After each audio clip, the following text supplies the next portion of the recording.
Christians in more than 60 countries face persecution for their faith in Jesus, according to the U.S. State Department.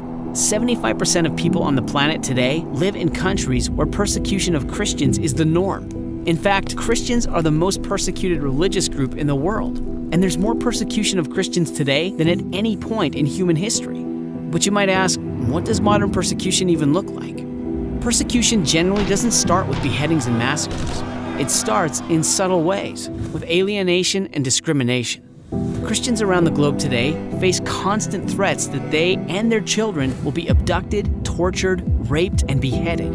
In Libya, the beheading of 21 believers is captured on video and broadcast to the world. In Iraq and Syria, more than 2 million Christians are driven from their ancient homes. In China, some churches are ordered to remove their crosses and congregations are forced underground. These are real things happening to real people. People like Miriam, an African believer condemned to death for following Jesus. Thrown in prison while 8 months pregnant, Miriam was forced to give birth to her daughter while chained to the floor. But her story didn't end there. Christians around the world stood together and cried out until Miriam and her newborn daughter were released.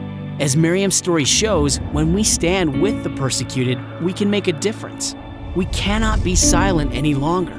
When one member of the body suffers, everyone suffers. So we stand with Miriam. We stand with all Miriams. When our brothers and sisters suffer for Jesus, we stand with them so they won't stand alone. And when we do, we find ourselves inspired by their example. For nearly all of them face forced conversion or death. They are willing to die for what many Christians struggle to live for. Join us in a growing global movement to stand up for those who stand up for Jesus. Stand with us as we stand with them. Take action today.